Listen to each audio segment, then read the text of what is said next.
मुख्यमंत्र्यांना एलिमिनेट करण्यासाठी शिंदे गटाकडून अघोरी विद्येचा वापर, उबाठाचे खासदार संजय राऊतांचा गंभीर आरोप।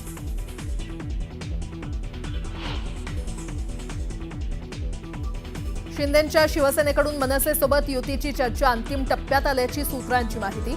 चर्चा पूर्णत्वाला नेण्यासाठी एकनाथ शिंदेंकडून राज ठाकरेंना लवकरच स्नेहभोजनासाठी निमंत्रण पाठवलं जाणार असल्याची सूत्रांची माहिती। शिवसेनेचा आज 59वा वर्धापन दिन। षण्मुखानंद सभागृहात उद्धव ठाकरेंची तोफ धडाडणार, तर वरळीतील NSCI डोममध्ये एकनाथ शिंदे कार्यकर्त्यांना करणार संबोधन। पुण्यात मुसळधार पावसाने झोडपलं, अनेक रस्त्यांवर पाणी साचल्यानं वाहतूक कोंडी, तर हिंगणे खुर्दमध्ये घरांमध्ये शिरलं पाणी।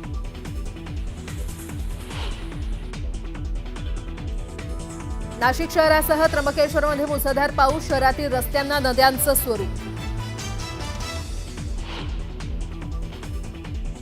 पुण्यात पावसाचा जोर वाढला, इंद्रायणी नदीच्या पाणी पातळीत वाढ, इंद्रायणीमध्ये स्नान न करण्याचं भाविकांना आवाहन।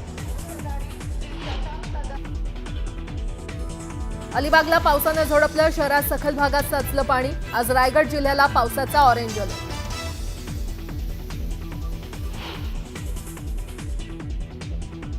बच्चू कडू यांच्या अपात्रतेच्या याचिकेवर आज सुनावणी, विभागीय सहनिबंधकाच्या निर्णयाला बच्चू कडू यांनी दिलंय आव्हान।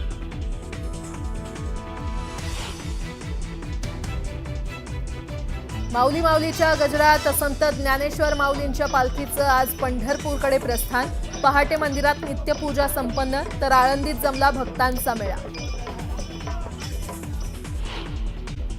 यात राज्यात सर्वत्रच पावसानं हजेरी लावलेली आहे। मुंबई, पुणे आणि रायगडसह नाशिकला पावसानं झोडपून काढलंय। नाशिक शहरासह त्र्यंबकेश्वरमध्ये मुसळधार पावसानं हजेरी लावलेली आहे। मध्यरात्रीपासून मुसळधार पावसानं तिथे हजेरी लावली आणि त्यामुळे त्र्यंबकेश्वर शहरातील रस्त्यांना नदीचं स्वरूप आलंय। त्र्यंबकेश्वरमधील सगळेच रस्ते हे जलमय झालेले आहेत आणि त्यामुळे नागरिकांना जलमय रस्त्यांमधून वाट काढावी लागते।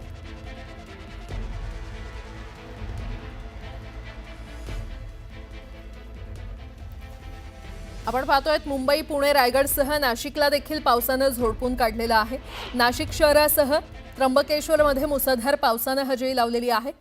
ही दोन दृश्य आपण पाहतोय। त्र्यंबकेश्वरमध्ये मुसळधार पाऊस होतोय आणि त्यामुळे गोदावरी नदी ही दुथडी भरून वाहू लागलेली आहे। मध्यरात्रीपासूनच मुसळधार पावसानं हजेरी लावलेली आहे आणि त्यामुळे त्र्यंबकेश्वर शहरातील रस्त्यांना हे नद्यांचं स्वरूप आलेलं आहे।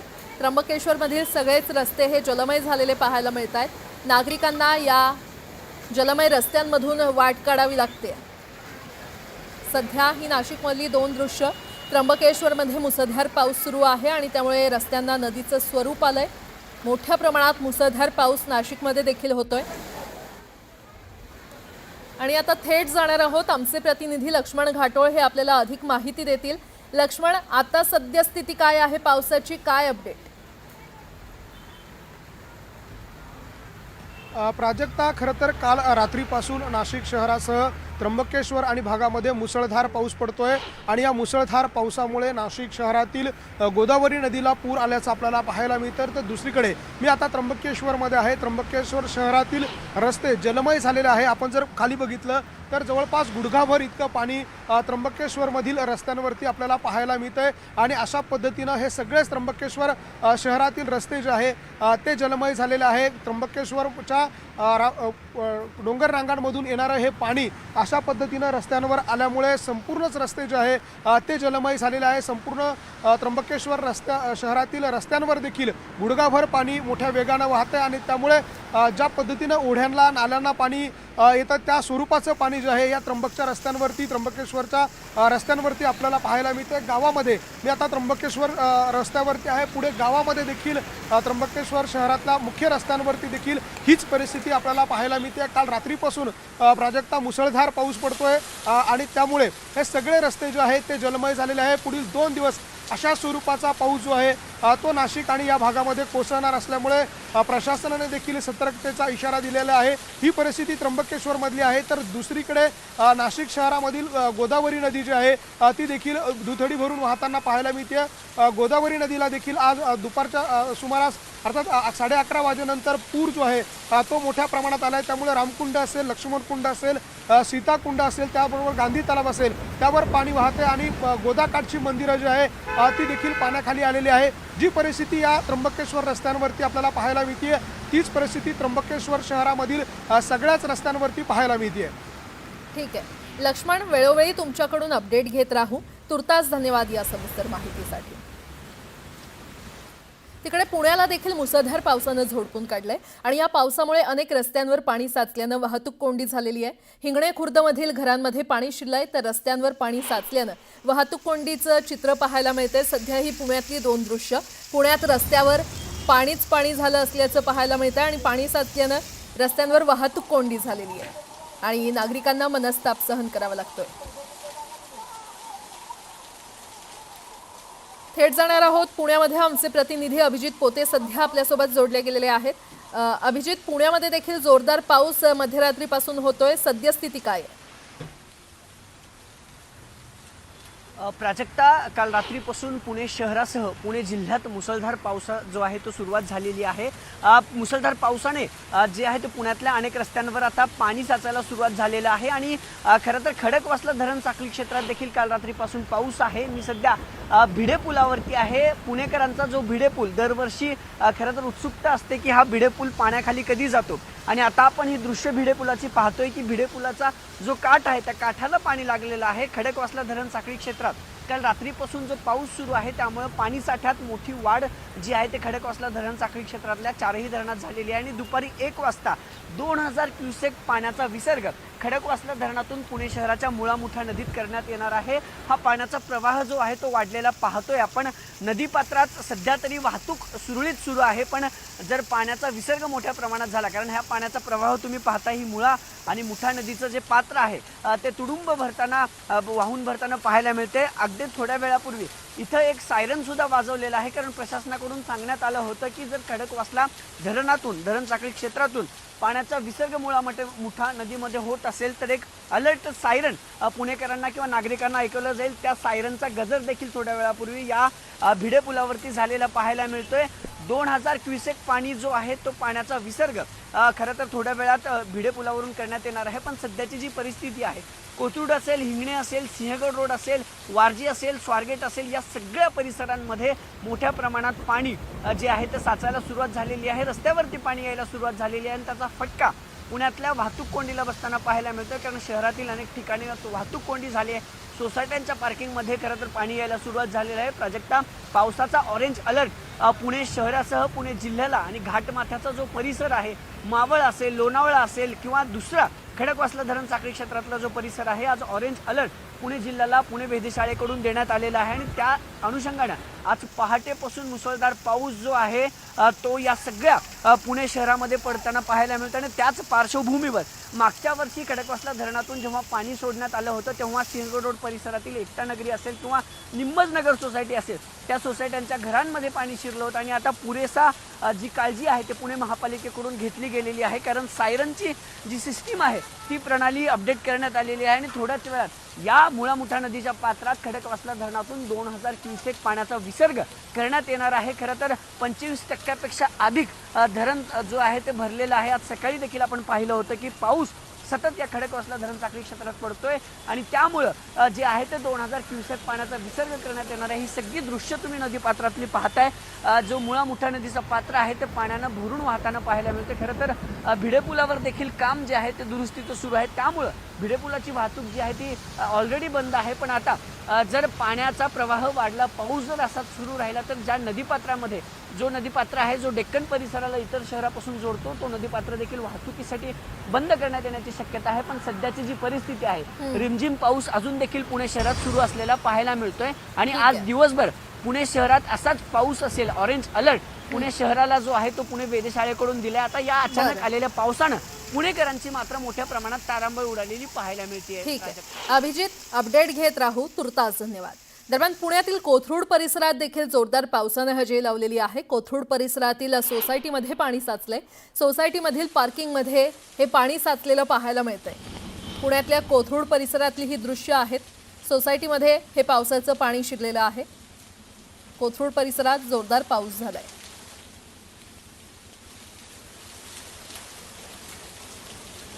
पुण्यामध्ये मध्यरात्रीपासूनच जोरदार पावसाने हजेरी लावलेली आहे आणि पुण्याच्या कोथरूड परिसरातली ही सध्या दृश्य आपण पाहतोय।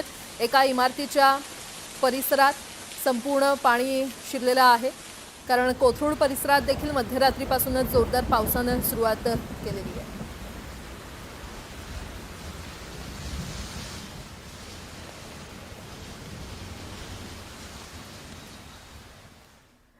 लोणावळाजवळील मळवली देवले रस्ता हा पाण्याखाली गेलेला आहे आणि गेल्या अनेक दिवसांपासून सुरू असलेल्या रस्त्याच्या कामामुळे तसंच जवळच सुरू असणाऱ्या रेल्वे ट्रॅकच्या कामामुळे येथील नदीला जोडणारे ओढे हे निमुळते झाले असल्यानं पाण्याचे प्रवाह बंद झालेले आहेत। तसंच प्रशासनानं पूर्णपणे दुर्लक्ष केल्यामुळे रहिवाशांच्या घरांमध्ये पाणी शिरलंय। त्यामुळे स्थानिक नागरिकांना आणि 7 ते 8 गावकऱ्यांसोबत आलेल्या पर्यटकांना देखील मोठ्या त्रासाला सामोरं जावं लागतंय।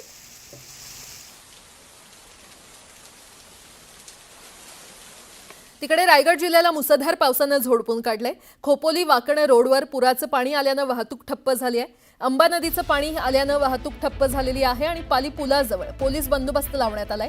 सुधागड नांदगाव इथे सरस्वती नदीनं उग्र स्वरूप धारण केलेलं आहे, तर पाली भिरा रोड भारजे पुलावरून पुलाचं पाणी आल्यानं वाहतूक विस्कळीत झालेली आहे।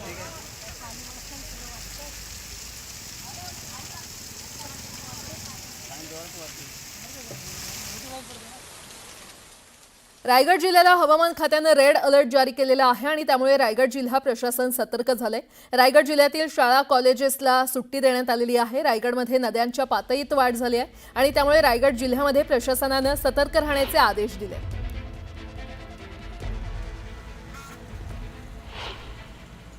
रायगड जिल्ह्यातील शाळा असतील, महाविद्यालय असतील यांना आज सुट्टी जारी करण्यात आली आहे। आत्ता आपण आहोत मुंबई गोवा महामार्गावर। दृश्याच्या माध्यमातून बघू शकता या ठिकाणी पाऊस बरसतोय आणि मुंबई गोवा महामार्गावरील वाहतूक देखील मंदावलेली आहे।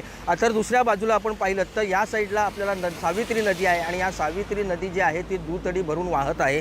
अशाच पद्धतीने रायगड जिल्ह्यातील नद्या आहेत आणि उपनद्या आहेत त्या दुतडी भरून वाहत आहेत। रायगड जिल्ह्यातील आंबा नदी आहे आणि कुंडलिका नदी आहे। ह्या कुंडलिका नदीने धोका पातळी ओलांडली आहे, त्यामुळे रायगड जिल्ह्यामध्ये पूरस परिस्थिती निर्माण झालेली आहे। तर काही नद्या अजूनही दुतडी भरलेल्या नाहीये। मात्र असाच जर पाऊस पडत राहिला तर रायगड जिल्ह्यामध्ये सर्वच ठिकाणी पूर परिस्थिती निर्माण होईल अशी दाट शक्यता वर्तवली जात आहे। त्यामुळे रायगड जिल्हा प्रशासनाने नदीकाठी राहणाऱ्या नागरिकांना सतर्क राहण्याचे इशारा देखील देण्यात आलेला आहे। दिनेश पिसाट, न्यूज 18 लोकमत, रायगड। रायगडमध्ये सध्या मुसळधार पाऊस सुरू आहे आणि त्यामुळे रोह्यामधील कुंडलिका खालापूरमधील पाताळगंगा नदीनं इशारा पातळी ओलांडली आहे, तर तिकडे नागोठणेमधील आंबा नदीनं देखील इशारा पातळी गाठलेली आहे आणि पुढील काही तासात पावसाचा जोर वाढण्याची शक्यता हवामान खात्याकडून वर्तवण्यात आली आहे। याचाच आढावा घेतलेला आहे आमचे प्रतिनिधी मोहन जाधव यांनी। रायगड जिल्ह्यात मुसळधार पाऊस झालेला आहे। रायगड जिल्ह्यातल्या ज्या नद्या आहेत ते तुडुंब भरून आता इशाऱ्याच्या पातळीच्या वरती आलेले आहेत आणि जिल्हा प्रशासन जे सांगितलेलं आहे की नदी किनारीच्या गाव आहेत त्यांना सतर्कचा इशारा दिलेला आहे। नदी किनारी जे आहेत नदीमध्ये कोणी जाऊ नये, नागरिकांनी सतर्क बाळगावे आणि आज जे आहेत पावसामुळे शाळांना आणि कॉलेजांना सुट्टी दिलेला आहे। जे घराबाहेर जे पडतील काम असेल तरच तुम्ही घराबाहेर पडा असंही जिल्हा प्रशासन यांनी सांगितलेलं आहे। ज्या जिल्ह्यातल्या ज्या धबधबे आहेत त्या धबधबे ठिकाणी पर्यटकांनी जाऊ नये असाही प्रशासनाचा इशारा दिलेला आहे। आणि असंच जर जिल्ह्यात पाऊस झालं तर ह्या नद्या तुडुंब भरून वाहू शकतात आणि शहरांमध्ये पूर येऊ शकतो। Cameraman Sanjay Patil, Mohan Jadhav, news 18 Lokmat, Raigad. आज सलग दुसऱ्या दिवशी मनमाड शहर परिसरासह ग्रामीण भागात पावसानं जोरदार हजेरी लावली आहे। शहरी भागात पावसाचा जोर वाढला असून वादळी वाऱ्यासह मुसळधार पाऊस पडतोय, तर अनेक रस्ते हे पाण्याखाली गेल्यानं जनजीवन विस्कळीत झाले। शहर परिसरात जोरदार पाऊस होत असला तरी शहराला पाणी पुरवठा करणाऱ्या वागदर्डी धरणाच्या पाणलोट क्षेत्रात अद्यापही पाहिजे तेवढा पाऊस झालेला नाहीये। तीर्थक्षेत्र आळंदीमध्ये पावसाचा जोर वाढत चालल्यानं इंद्रायणीच्या पाण्याचा वेग वाढलेला आहे आणि त्यामुळे इंद्रायणीमध्ये स्नान करण्यासाठी कोणत्याही भाविकांनी तुर्तास येऊ नये असं आवाहन पालखी सोहळा प्रमुखांनी केलंय। नेहमी संथ वाहणारी इंद्रायणी आता रौद्र रूप धारण करेल अशी शक्यता असल्यानं आणि त्यामुळे कोणताही अनुचित प्रकार घडू नये यासाठी अनेकांची चिंता वाढली आहे। जगद्गुरू संत तुकाराम महाराजांची पालखी आज देहूतून पिंपरी चिंचवडकडे मार्गस्थ होणार आहे। मात्र रात्रभर झालेल्या या मुसळधार पावसामुळे पालखी मार्गावर काही प्रमाणात पाणी साचले तरी देखील पांडुरंगाच्या भेटीची ओढ लागलेली आहे। हे वारकरी पाण्यातून वाट काढत पंढरीच्या दिशेने चालू लागलेत। सध्या रस्त्यावर पाणी असलं तरी पावसाचा जोर आणखी वाढला तर मात्र हे रस्ते पाण्याखाली जाण्याची शक्यता आहे आणि त्यामुळे आता देहूतून पिंपरी चिंचवडकडे जाणारा हा वारकऱ्यांचा पहिला टप्पा काहीसा जलमय रस्त्यावरून असणार आहे।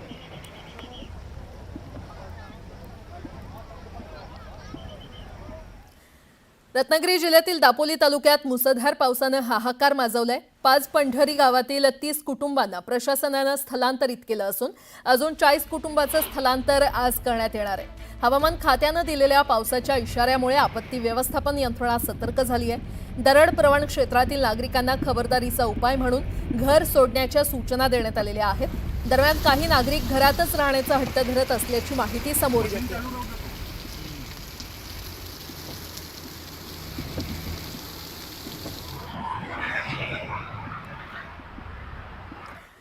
पश्चिम महाराष्ट्र आणि कोकणाला जोडणारा कुंभार्ली घाट सध्या निसर्गप्रेमी पर्यटकांचं खास आकर्षण ठरतोय। पावसाळ्याच्या आगमनानं घाटमाथ्यावर धुक्याची दाट चादर पसरली असून थंडगार वाऱ्यांच्या झुळकीनं वातावरण आल्हाददायक झालंय। हा अनुभव घेण्यासाठी पर्यटकांनी गर्दी केली आहे।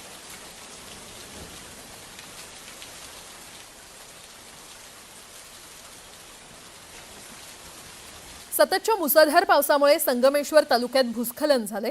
संगमेश्वरच्या कुचांबे गावातील डोंगर खचलेला आहे आणि डोंगराला भेगा पडल्यानं इथल्या 7 घरांना धोका निर्माण झालाय। त्यामुळे परिसरातील नागरिकांमध्ये भीतीचं वातावरण पसरलंय।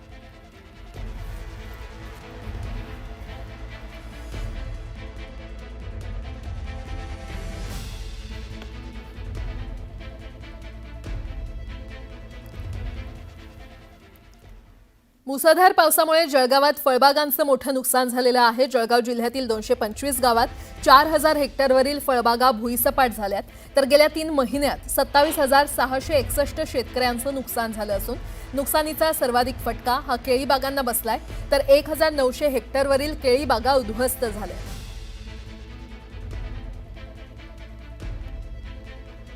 मेच्या अवकाळी पावसामुळे व मे महिन्यामध्ये अवकाळी पाऊस आल्यामुळे केळीसह फळबागांचं अतोनात नुकसान झालं आहे।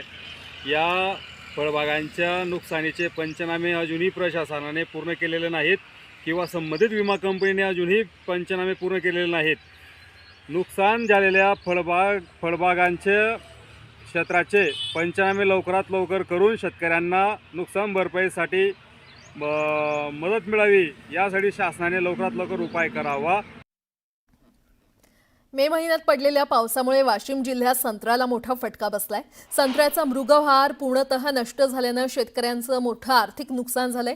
संत्र्याच्या मृगबहाराचं जवळपास 100% नुकसान झालंय। हा मृगबहारातील संत्रा चवीला गोड आणि रसाळ असल्यामुळे संत्रा फळांना बाजारात चांगला दर मिळतो। मात्र पीकच नष्ट झाल्यानं शेतकरी हवालदिल झालाय आणि याचाच आढावा घेतलाय आमचे प्रतिनिधी किशोर गोमाशे यांनी। या सगळ्या शेतकऱ्यांनी जवळपास वाशिम जिल्ह्यामध्ये 10,379 हेक्टर क्षेत्रावर संत्रा बागांची लागवड केली आहे। गत दशकांपासून दरवर्षी संत्रा बागांचं क्षेत्र वाढतच आहे। वाशिम जिल्ह्यामध्ये एकूण जे काही संत्रा बागांचं क्षेत्र आहे त्यापैकी 4,580 हेक्टर क्षेत्रावरील जे काही संत्र्यांची झाडं आहेत त्यांना मृगबहार आणि आंबिया बहाराची फळं लागतात। त्यातील 4,244 हेक्टरवर मृगबहाराची तर केवळ 366 हेक्टर वरील संत्रा झाडांना ही आंबिया बहाराची फळं लागतात। आणि या दोन्ही संत्रा जे काही बहाराची फळं येतात त्यातूनच शेतकऱ्यांचं मोठं आर्थिक गणित सुरू राहते आणि या संत्रा बागांच्या जे काही उत्पादनातून शेतकऱ्यांना चांगला आर्थिक फायदाही होतो। यावर्षी मात्र निसर्गानं या सगळ्या संत्रा बागांवर मोठा आघात केला आहे। एप्रिल मे महिन्यामध्ये मृगबहार जो काही येतो या संत्रा झाडांना तो मृगबहार जो मध्यंतरी म्हणजे मे महिन्यामध्ये जो अवकाळी पाऊस झाला त्यामुळे हा संपूर्ण मृगबहार नाहीसा झाला आहे. त्यामुळे यंदाचा म्हणजे जो जानेवारी फेब्रुवारीमध्ये जे काही संत्रा फळं येणार आहेत मृगबहाराची ती 100% येणारच नाहीत. आपण पाहू शकतो हे जे काही संत्रा बाग आहे या झाडांना सद्यस्थितीत फुलं आणि छोटी छोटी अशी फळं लागतात. मात्र जो अवकाळी पाऊस पडला मे महिन्यामध्ये त्या अवकाळी पावसामुळे या सगळ्या संत्रा झाडांचा जो मृगबहार आहे तो पूर्णतः नाहीसा झाला आहे.